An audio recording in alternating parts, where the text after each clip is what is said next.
Welcome to the Rookie Recap, where we go over the newest episode of Season 8, and I rate it based on how much I liked it. Today, we're talking about Season 8, Episode 2, Fast Andy. Without further ado, let's jump right into the recap.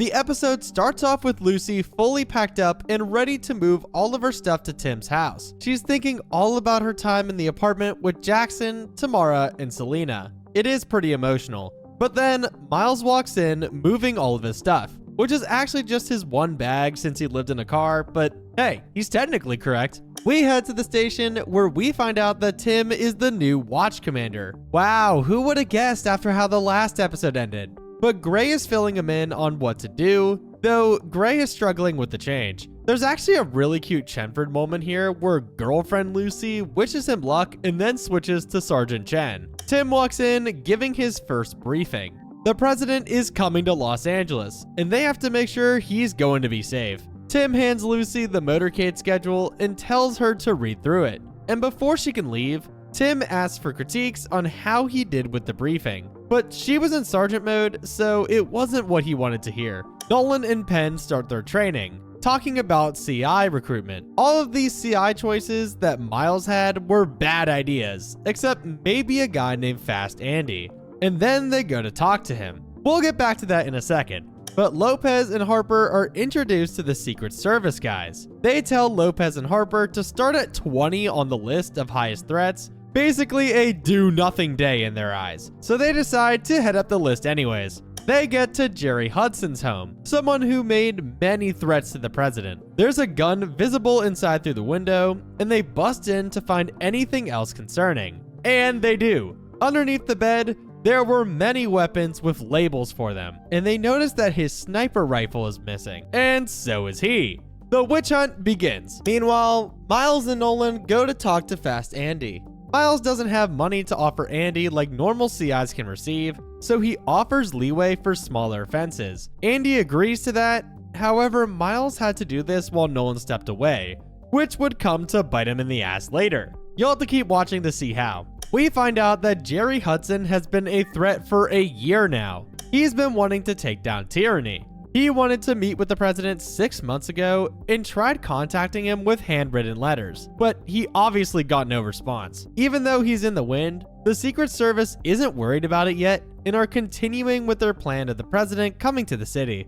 However, during this interaction, the girls notice that he only talks to Tim. Tim didn't notice it and assumes it was because they work together, though the girls have lived through enough misogyny to be able to identify it. Tim tries to help by wanting to talk to him, but they shut it down, saying that's not going to help. And to be fair, it wouldn't. People that are like him wouldn't change their mind just because another guy told him to. Selena and Kevin are talking about horoscopes, astrology, and tarot in the shop. Turns out they have a lot of the same beliefs. Selena wants to talk about why he wanted to protect the president, and at first he didn't want to, though she got him to cave. He had some dreams throughout his life, and with those dreams, he came to the conclusion that he is Abraham Lincoln reborn. Even Selena is thrown off by this, but she handles it like a champ. Then they get radioed that Jerry is in the hospital. They get there, but Jerry escapes before they can get to him. Miles and Nolan are looking for him, and they find him in the parking lot with his guns. Of course, a shootout commences. Hudson then makes a break for it in a tow truck, ramming through the gate. Lucy shows up, telling them the tow truck was abandoned half a mile away, but the show is still going on. So she heads back to figure out the new motorcade schedule. Meanwhile, Lopez and Harper talk to Hudson's ex-girlfriend, Margaret. They find out about the conspiracies, how he thought he was being watched. He thought all of his worries would go away if he could talk to the president, but he thought she was one of them after she tried to get him help. When asked if he actually would hurt the president, she didn't say no. I think that Jerry is a very disturbed man who has the means and ability to do great violence. Gray checks on Tim, and before Tim could ask him something, he's gone. Lucy has to stay back instead of having their move-in romantic dinner that they planned. Her and the Secret Service are looking over the board, though he doesn't think it's good, and Lucy gets a tad frustrated given her facial expression. Tim calls to catch up with her, making sure she's gonna be okay and that she ate. But before she could fully respond, he brings food and is there as her boyfriend, not her watch commander. It's actually a super cute scene. Now we go to Bailey and Nolan relaxing at home when he sees the news. Penn CI Fast Andy is robbing a pot dispensary armed, and Penn is in deep trouble here because robbing a pot dispensary armed is not a small offense. So Fast Andy went too far, and Miles can't help him. Tim is mad about the Fast Andy situation the next day, and the only reason he isn't more mad about it is because the president is coming in town. Gray is back as watch commander for the day since they want a seasoned watch commander for the president's visit. Tim obviously doesn't like this, but he has to live with it. They shut down the west side of LA for the route, and meanwhile, Lucy, Lopez, and Harper and others are continuing to try and find Jerry. While Lopez and Harper are looking through his letters, they find where he says Phoebes deserves to die, which they decipher as Phoebe, Margaret Phoebe, his ex-girlfriend. He's not after the president, he's after her. They can't get a hold of her at first, but she ends up answering and she's at work. He's already there, but Harper and Lopez are coming as fast as they can. He's chasing after her relentlessly. She manages to send him the other way with her shoe, and she runs. Harper, Lopez, Miles, and Nolan arrive and storm in.